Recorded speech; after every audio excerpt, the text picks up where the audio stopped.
certain medications increase the risk of developing osteoporosis? And could you name some of these medications?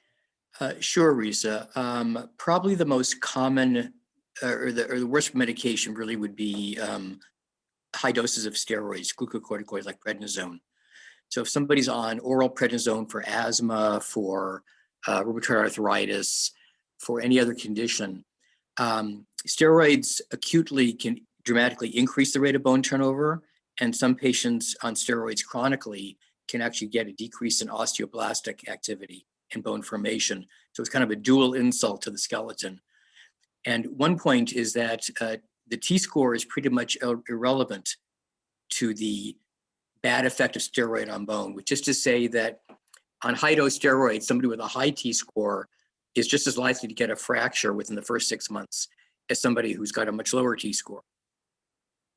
So that really shows that that really supports the fact that it's the impaired bone quality that leads to the fracture risk, as opposed to actually the DEXA T-score.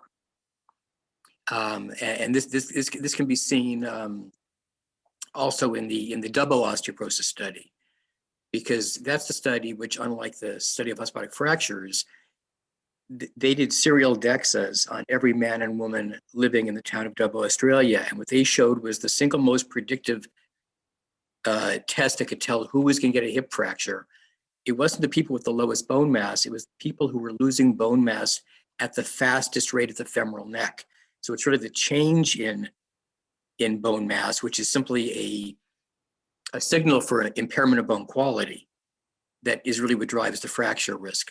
So steroids are probably the worst drug, but other drugs that people take also can. Lithium can, oral and IV anticoagulants can impair bone quality and increase fracture risk.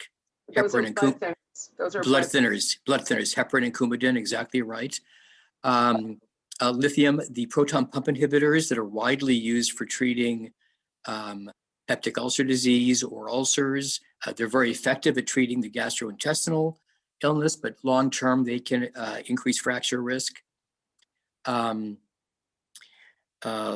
about all the drugs that we see being used for treating prostate cancer and breast cancer? Oh yes. It's very, very clear that the anti-estrogens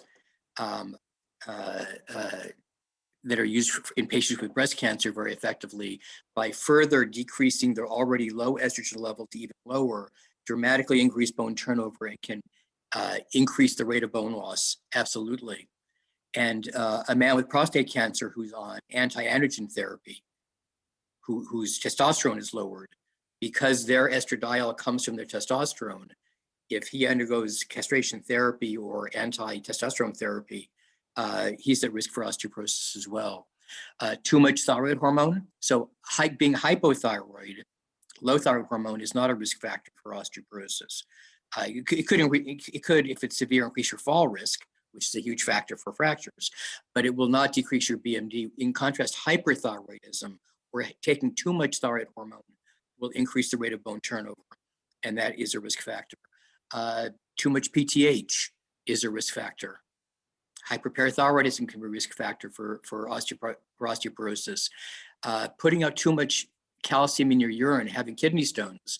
Some portion of patients who get kidney stones, it's because they are selectively losing calcium into the urine. Some patients with chronic lifelong hypercalciuria, putting too much calcium in your urine, they're stealing it from the skeleton, and they can have osteoporosis as well.